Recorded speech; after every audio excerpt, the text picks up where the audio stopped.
Welcome to Moments with Marianne. This is your host, Marianne Pastana, and I am so excited to be celebrating 10 years of meaningful conversations with you. As we step into our new primetime hour, it's such an honor to share this exciting new chapter with you.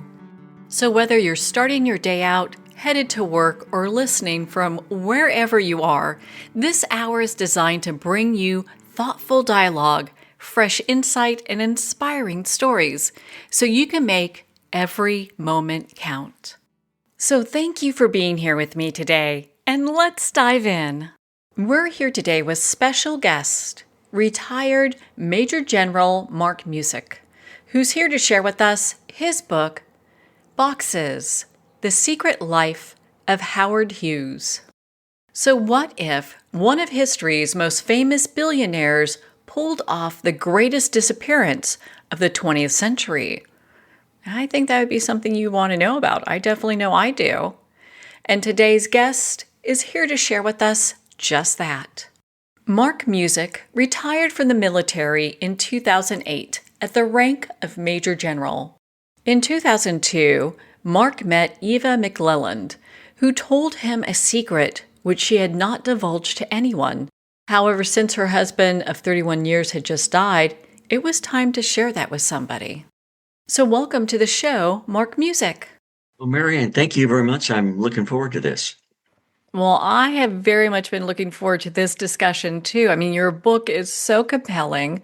What first led you to uncover the possibility that Howard Hughes may not have died in 1967? Well, that is an interesting question.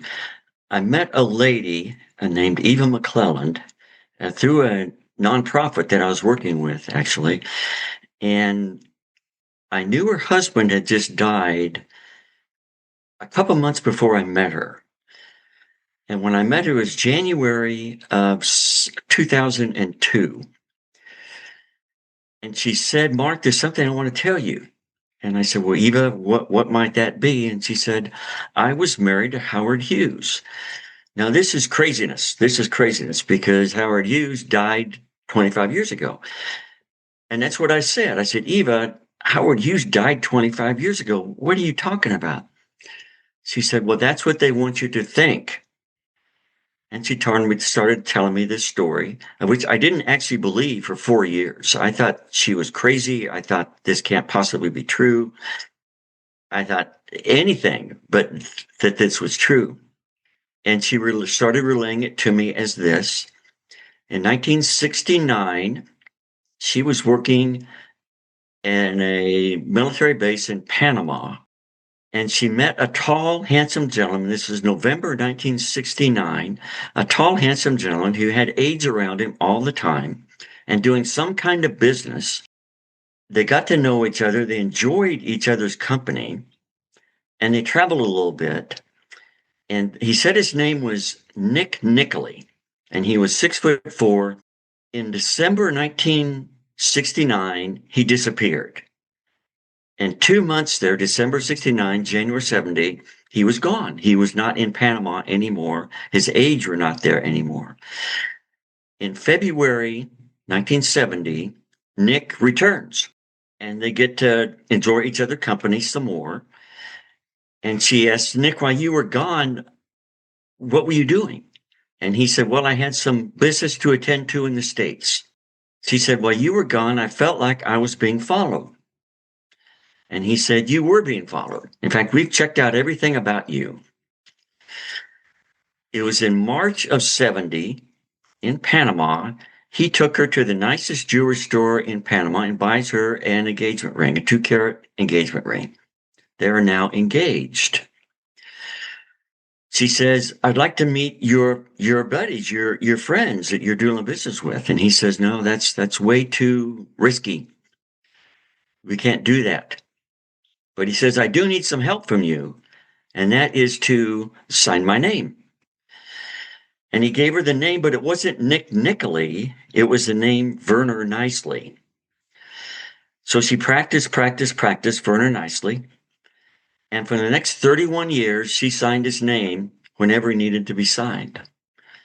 They were married in May of 1970 in Panama. Eva knows there's weirdness going on here, but she isn't able to put it together on what was really going on until she sees other aspects of the situation. And what she found out was she was married to Howard Hughes. He was living under an identity provided by the CIA of a CIA operative who disappeared, who died, we think. And she's now married to the richest man in America. He's continuing to do his business through these aides, and she's married to him, and she gets these little clues of what's going on, and then he reveals it to her later on.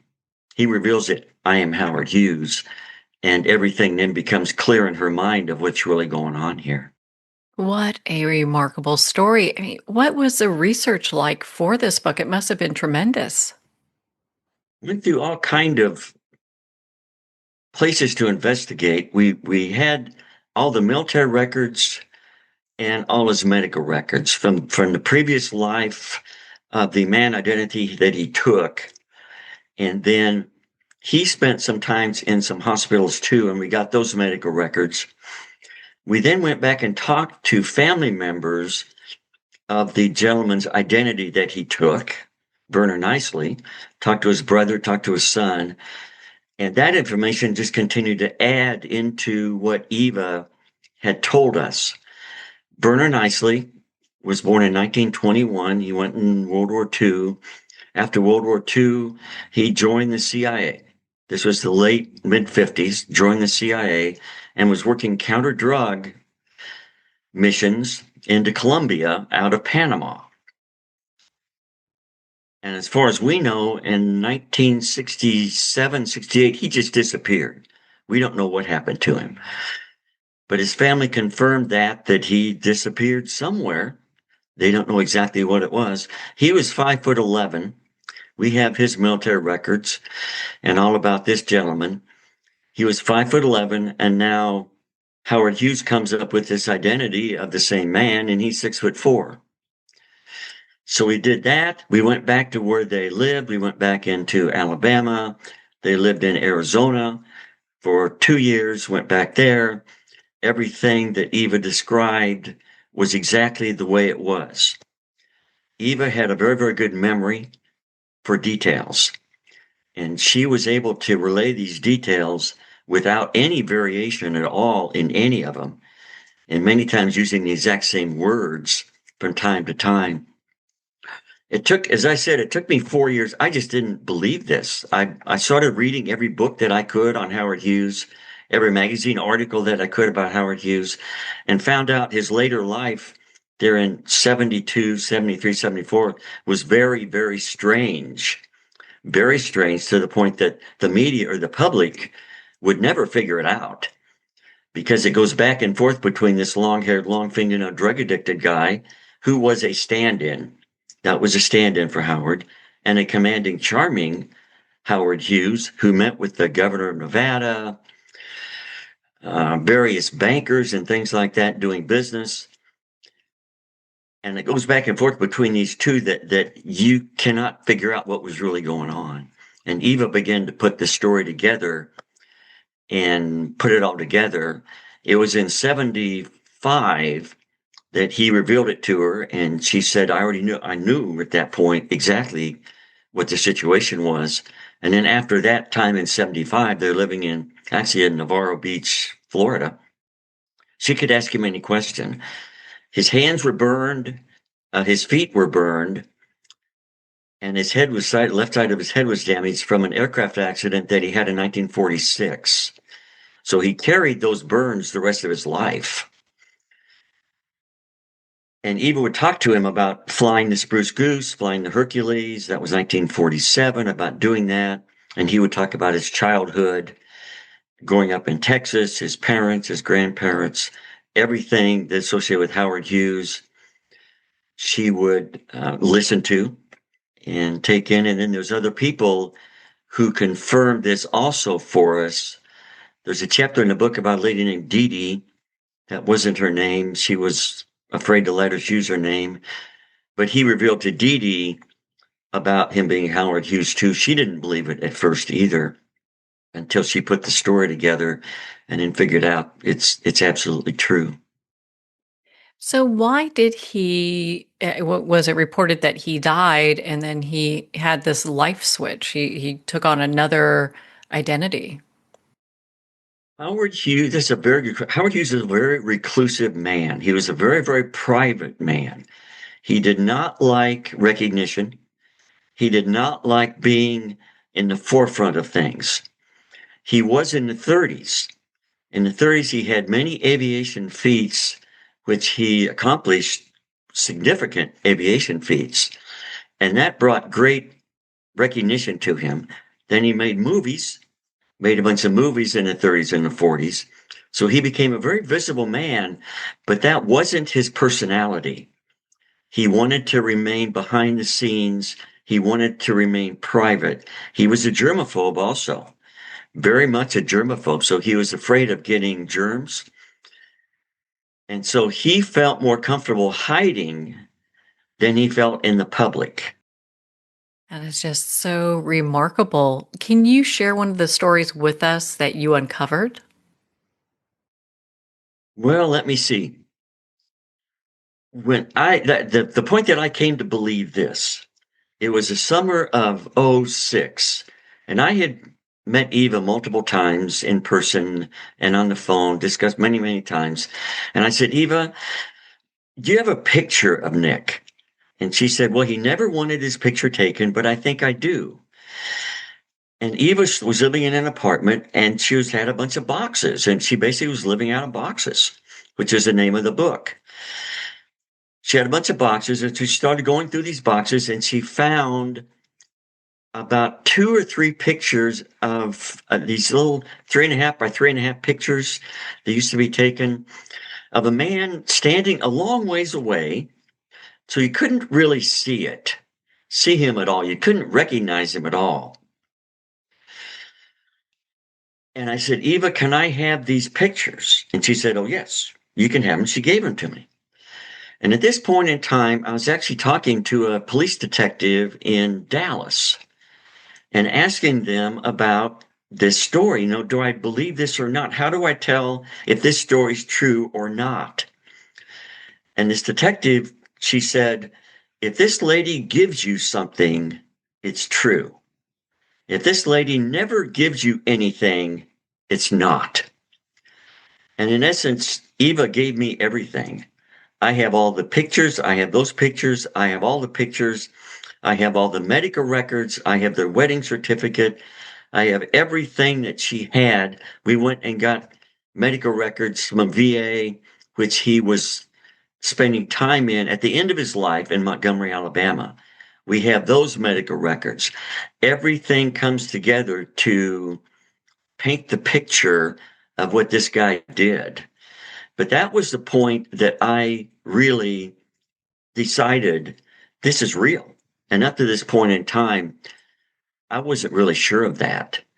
We started then working DNA on it. I worked DNA with the DNA expert for about 5 years and couldn't get it. We couldn't get his DNA. We have had 9 children. History said Howard never had any children. That also is not true. We've had 9 children who have come forward to us. We've listened to their stories, but the only way you know is by DNA. And so we asked them to do DNA, and the ones provided the DNA to us. And then you can compare DNA. If you have a common parent, you have a 50% match of DNA. And these 9 children had that 50% match. And many of them also were in contact with him under numerous names after his death in 1976. Some of them traveled with him in the 80s and even in the 90s. And they're involved with programs that he was involved with in the 80s also. There's a gentleman who came to us and said he was involved with CIA programs that Howard was involved. This is 1984, 8 years after Howard's dead, and Howard was in the meetings. He said, I couldn't never figure it out. How can Howard Hughes be in the meetings 8 years after he's supposedly dead And then he heard me on a radio interview, and okay, I guess I got it figured out now. The guy never died. He just took on another identity and lived many, many, many years after the public thought that he had died. So it was the CIA that helped him make that change? Howard, I think, was involved with the CIA right from the beginnings. I believe the CIA came into being in 47. And I think he was involved. This is my speculation. I think he was involved with it way back then. What really got him connected here in the 60s was there's a Soviet submarine that sank 1968. A Soviet submarine sank northwest of Hawaii, 750 miles, and the CIA wanted that raised. So they went to Howard and said, Howard, can you help us raise this submarine? And Howard said yes. And he did in 1974. What we think he also said was speculation, because no one will ever confirm this. The CIA will not confirm this. Speculation is that Howard said, Mr. CIA, I will go raise that submarine. You get me another identity. And they did. The identity they gave him was this Vernon Nicely identity of another CIA operative who had disappeared in Colombia, was working in Panama. And that's how he got that identity. During this period of time, a little bit later, we have learned that Howard Hughes launched CIA satellites, communication satellites. And therefore, he used the CIA's communication satellites for his own communications. Therefore, his own communications could never be traced because he was using the CIA's communication satellites. And evidently, he put one up of his own that he could use too. Therefore, his communications, his telephonic communications, could never, ever be traced. And that's exactly what the books say, is that they could never trace his communications at all. There's a reason for that, because he was using the CIA's communication satellites to do that. So he had strong interaction with the CIA, correct? He's such a brilliant person. Was he looking just to, like, as we were talking earlier, step back from the limelight, or was he just wanting to have like an ordinary life? I think he's doing both. He did want an ordinary life because his life, I don't think his life was very happy. He didn't have a tremendously happy life. Part of that was his own personality, I believe. Part of it also was during this period of time, 1946, when he had that terrible, terrible aircraft accident. He was on pain. Took some painkillers, and he was on those over-the-counter pain stuff.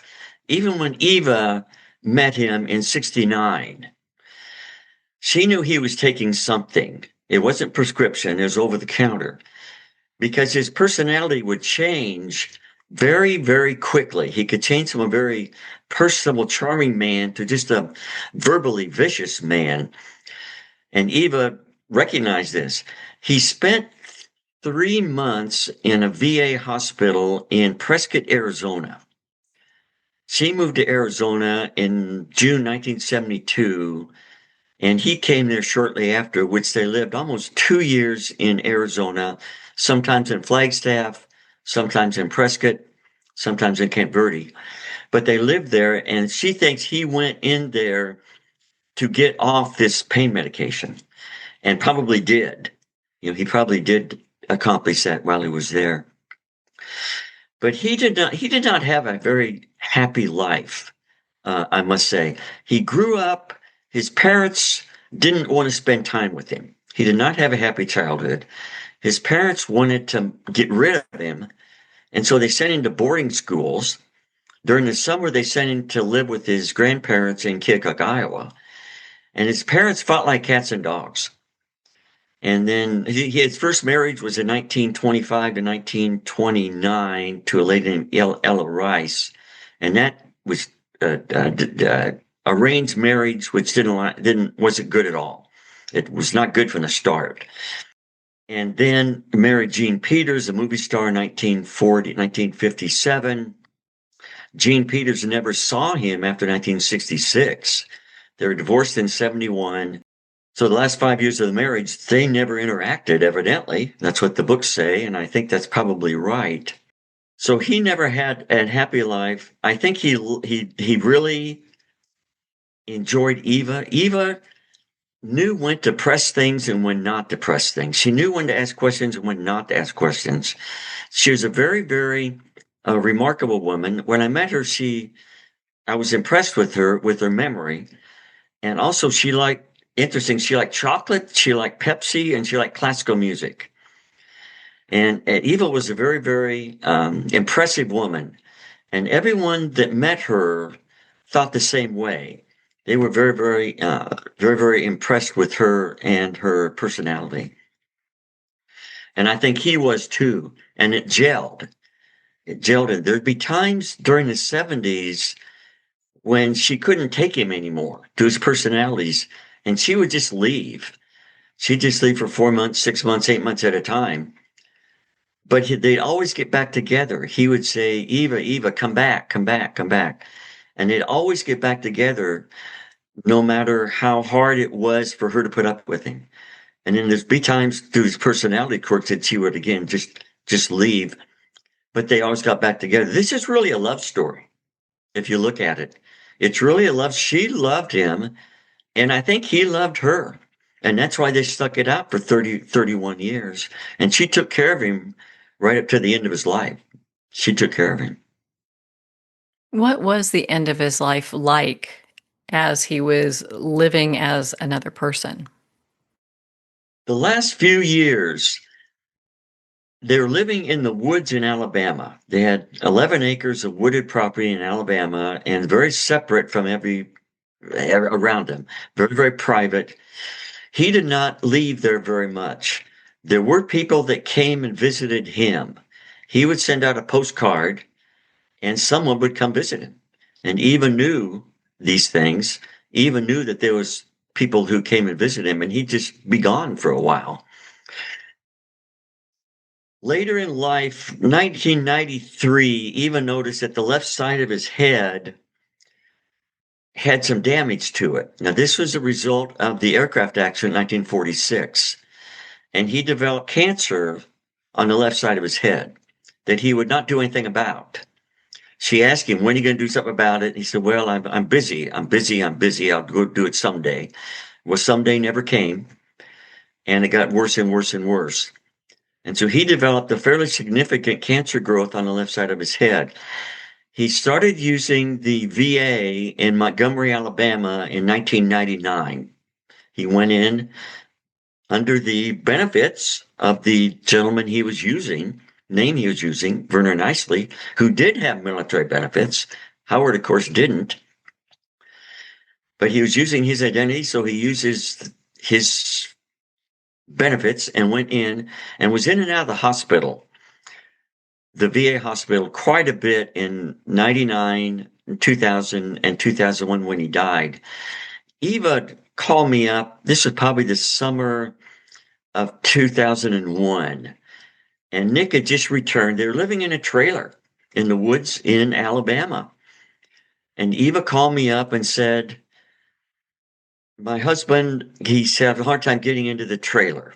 And I knew they were living in the woods in Alabama. She knew I was a general. So she said, would you make contact with the Veterans Administration Hospital in Montgomery, Alabama, and see if we could get a ramp built, that he could walk up a ramp to get into the trailer. And I said, oh, okay, I'll try it.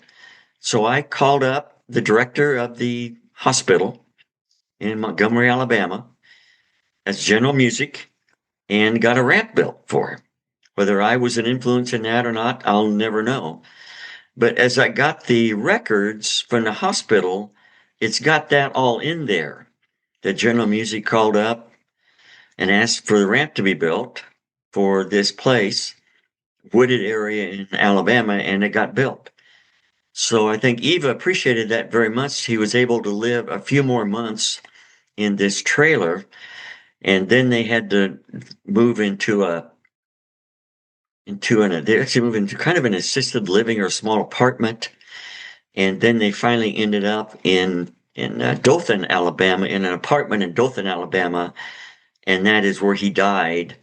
In that apartment, went on to hospice, and she took care of him until he passed away at that point in time in Dothan, Alabama. Why do you think Eva chose you to share all of this with? Is it because of your military background? I think that was the original portion of it. She knew I had a military background. And then I think when we met, I guess something just clicked with her that she thought I could trust him because she never told this to anyone else. I've gone back to Alabama and talked to many people around there, and people who around there, they knew she had something hidden aspect of her life that she wasn't talking about, but they never knew what it was until this book came out. I went back to Alabama and did presentations, and people came forward and said, yes, it's everything there's true. It's all true. It all makes sense now. What didn't make sense before, now that this story out, does make sense. And people could come forward and tell us things that we didn't know. My first time back to Alabama after the first book came out, I thought someone's going to come and say, you stupid fool, what is wrong with you? This is totally false, totally made up. You're an idiot. Nobody did that. Everybody kept saying, yes, yes, yes, it's true. And then after the first book came out in 2010, massive more information come forward to us. People came forward, children came forward, other people who knew them came forward, other people who had information came forward. And we then added the second edition, which came out in 2016. And since then, much more information has come forward, also all confirming her story as being accurate. I think she just felt comfortable with me, and she did like my military background. Was there a lot? I know you mentioned you were able to find some information in the military archives. Did you find a lot of information that was able to help you with this book? Yes, we've had a lot of information. We got Eva requested all the information on Verner Nicely's, the real Verner Nicely's military records. So we have all of those when he went into the military, height, physical, description, everything like that. Then we got medical records from him. He had several medical issues while he was in the military. They were in the Philippines. He contracted several diseases while he was in the Philippines. This is during World War II. So we have all of those records. And then we compared those to Howard's records when he went in the VA in 1974. I had a medical person look at these records and say, look at these things. And they said, these are two different people. These are totally two different people, which helped us confirm, all right, we think that's true. Then we got the records back from 1999, 2000, 2001 from the Montgomery Hospital. And those, he was still 6 foot tall. He had lost 3 to 4 inches, but he was still 6 foot tall. And it talks about your childhood. Where'd you grow up? It says, well, I grew up in Texas, which is where Howard Hughes grew up. It's not where Vernon Nicely grew up. And it says, what were your hobbies? Well, I did a lot in aviation. I flew a lot of aircraft as hobbies when I was younger. Parents died when he was 19 and 22.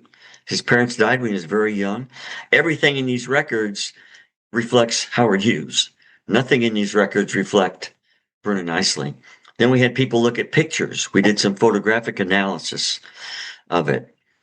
Pictures of Vernon Nicely later on and Howard Hughes later on to the original Howard Hughes stories, and there was a match between the pictures of Howard Hughes profiles and such as that, facial conditions such as that, between Howard later on and Howard Hughes earlier in life. We did all of those things. Everything matched. Everything in it matched. Then we get other people coming forward and say, yes, yes, it's all true. He's told me about this.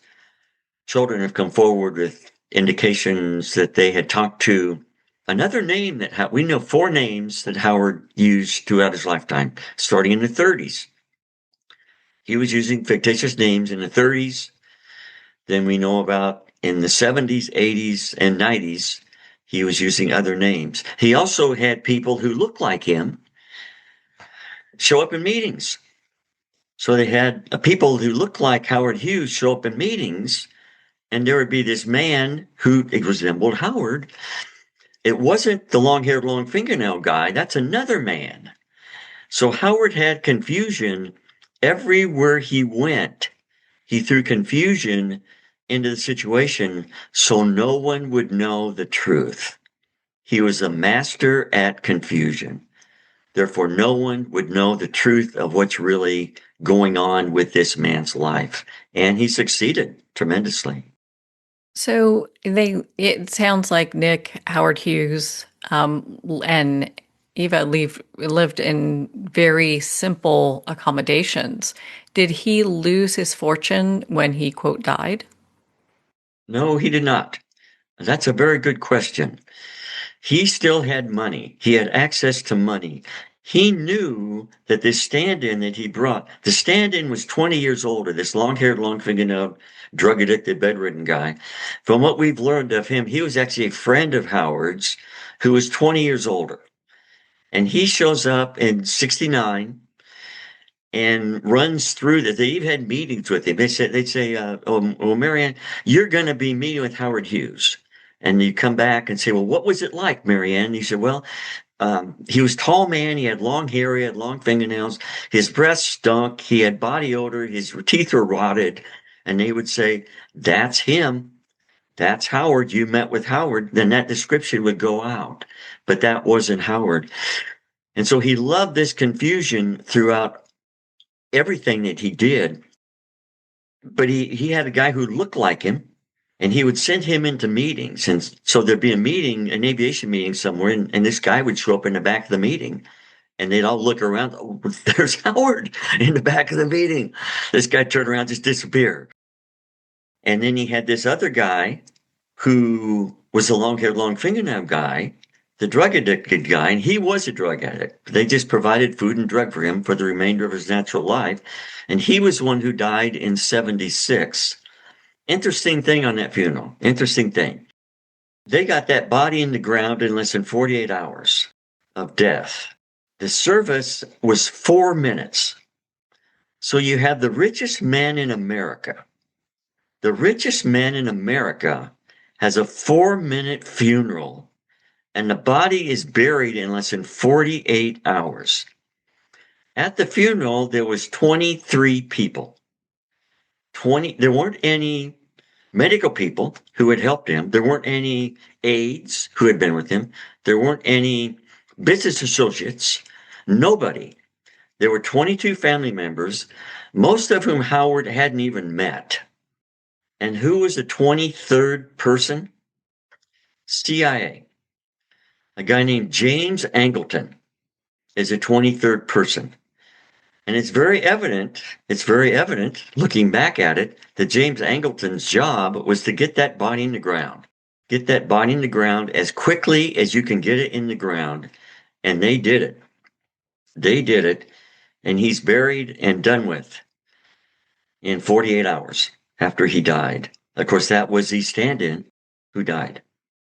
Well, it's remarkable because you have photos in the book of Howard Hughes and Nick, and they look so much alike. And you draw so many comparisons. You've got a lot of research in the book that really proves that he was around past the supposed 1976 passing, which I find so remarkable.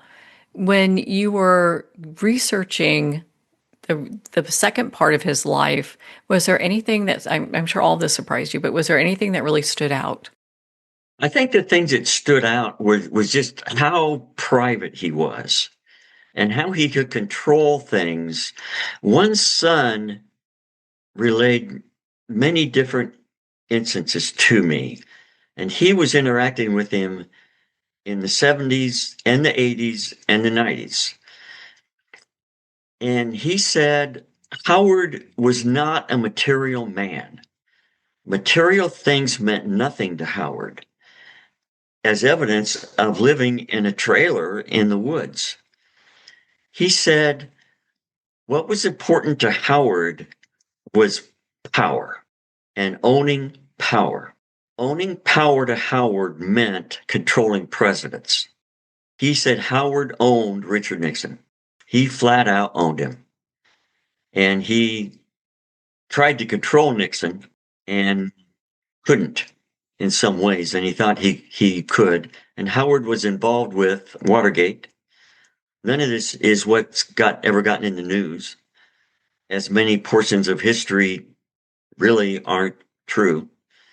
So Howard was definitely controlling, or was in the Watergate scenario. In fact, H.R. Haldeman, who was Richard Nixon's chief of staff, in his book that he writes, says that you remember the 18.5-minute lapse in the tapes that disappeared? Halterman said that was Howard Hughes's connection to Watergate. That's why that had to be done. That's why it had to disappear.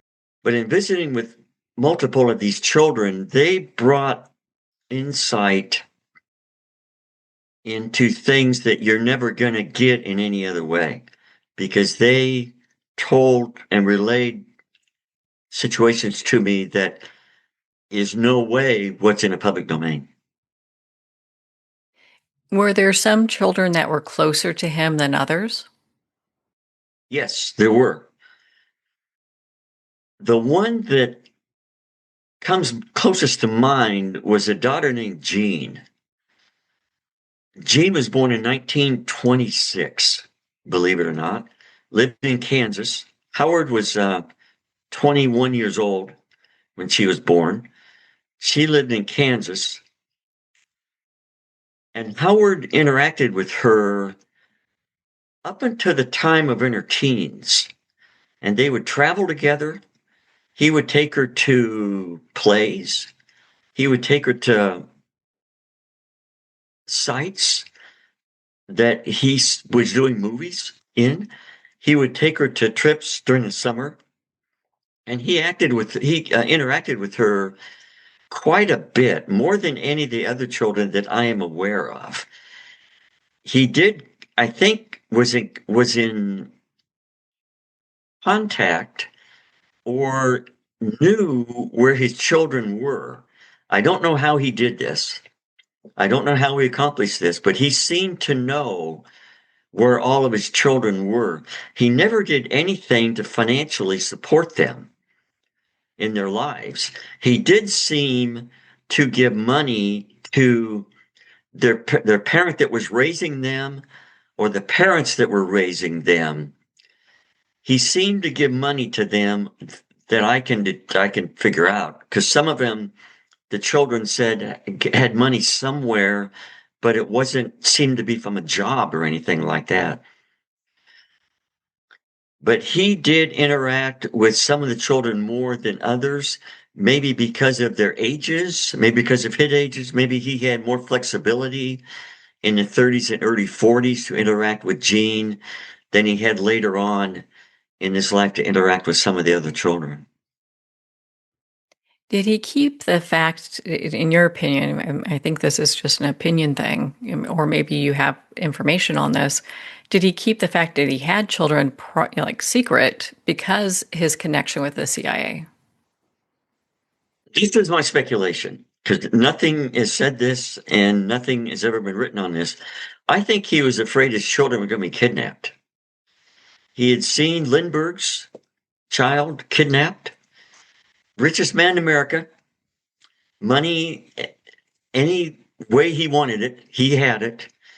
And he was afraid that they were going to be kidnapped. He told Eva that you need to be careful because you could be kidnapped. And she was very, very paranoid about the whole thing. So I think he was worried that someone was going to nab one of these children and hold them hostage for a large amount of money, which was in the 30s and 40s was not that uncommon to have happened. But that's my take on it. That's my speculation on it.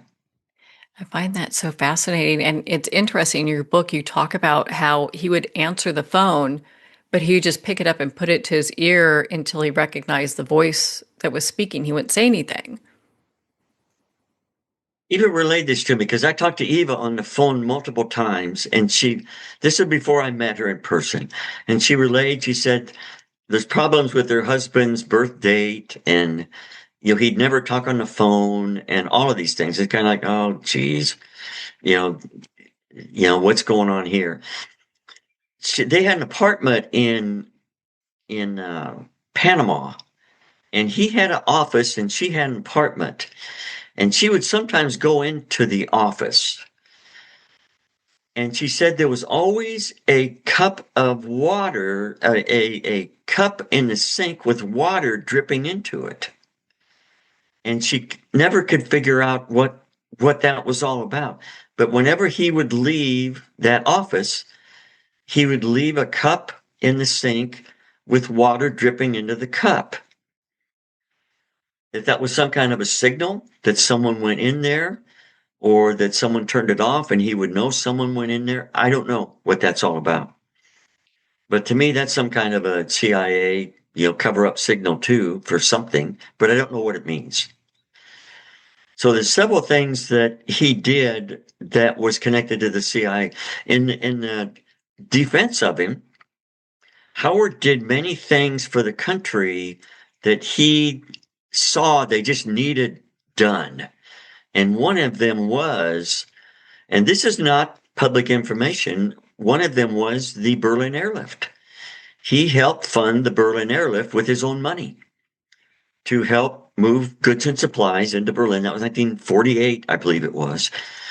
But he did things like that. If he saw something needed to be done, he would do it because it just needed to be done. It was good for the country, and he would get it done. Did you come across any kind of souvenirs or anything like that from his past life? These souvenirs. I have documents. I have documents that were their wedding documents, their wedding certificates, those type of things. But as far as souvenirs, I would say no. They just didn't exist that I could find. There were some things that I picked up in Alabama, in their ranch that they lived in Alabama. The things that he gave Eva, such as he gave her an ice cream scoop that she considered important. But I don't know as there's anything that I have a pair of shoes. I have a pair of shoes of his that was left out in the rain in Alabama. But other than those type of things, no, I don't have that. I couldn't get it. I didn't have it. In Alabama, he had barrels. Eva went there, and in the woods in Alabama, there's about 6 barrels, just like a Rubbermaid barrel with a lid on it, trash container. And when I took Eva there, Eva said, "Mark, you see those barrels out there?" And I said, "Yes." She said, "That's where Nick kept his clothes." And I said, "What?" And she said, "Yeah, he kept his clothes there because he had to be able to leave quickly.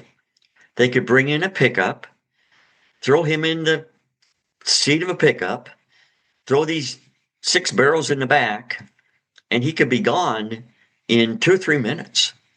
And that's the way they lived, so that he could just disappear very, very quickly. And I went and looked in the barrels, and sure enough, there was his laundered clothes, pants and shirts sitting in the bottom of these barrels, all laundered and ready to go. Well, I like how your book shares about some of his children.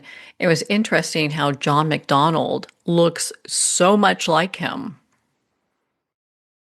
John's picture John was born in 1941.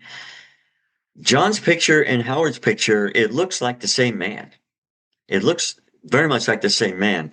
Now that's it. John has an interesting story. His father was connected to the mafia. This was in the early 40s. His dad was connected to the mafia. Howard was the father. John's father was named Bob. and his wife was the biological mother of John.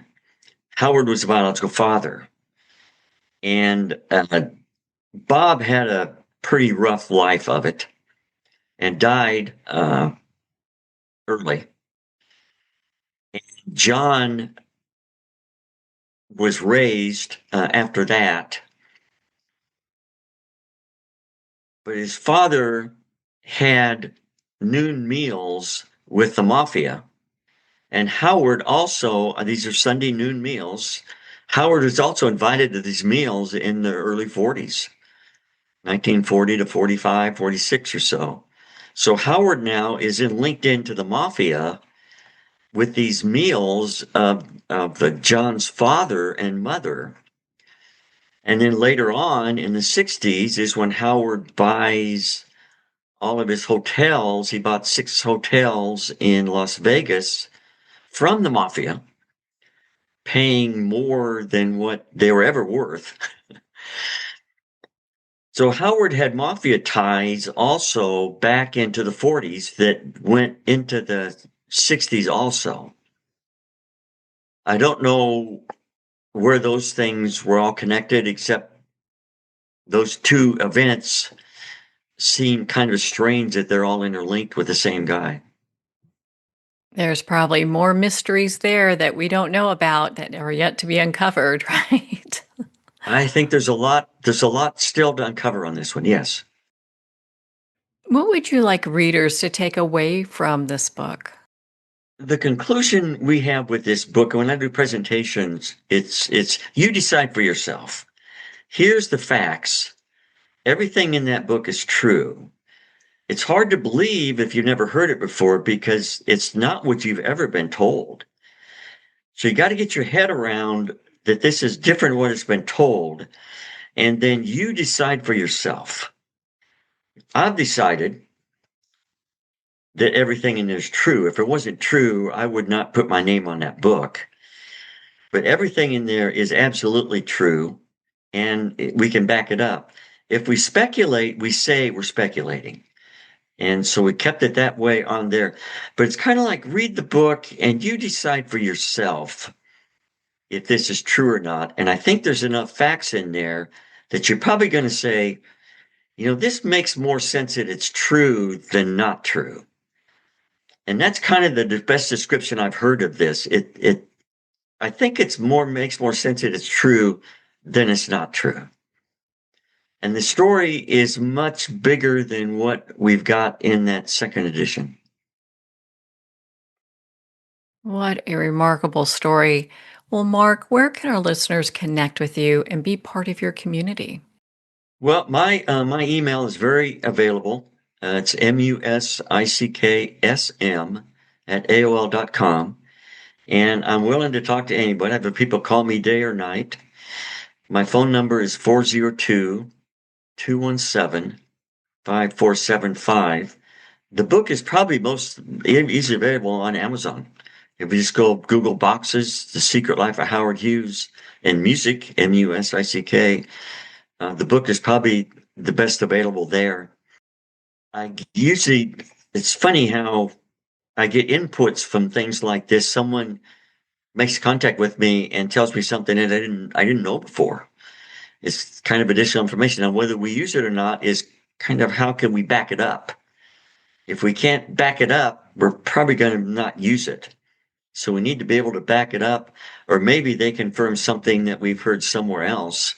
So they're helping to back up someone else's information that we've heard to say, okay, now that we get 4 people telling us the same thing, I think it's probably true. Go from there. Well, Mark, thank you so much for taking the time to be on the show with us here today. Well, I appreciate it. This has been a lot of fun. You did a very good job. Well, thank you, retired Major General Mark Musick. It's been such an honor to spend this time with you and to talk about your book, Boxes: The Secret Life of Howard Hughes. Well, we're at the end of our time today. I'd like to thank everyone for tuning in. You're listening to Moments with Marianne, where we make every moment count.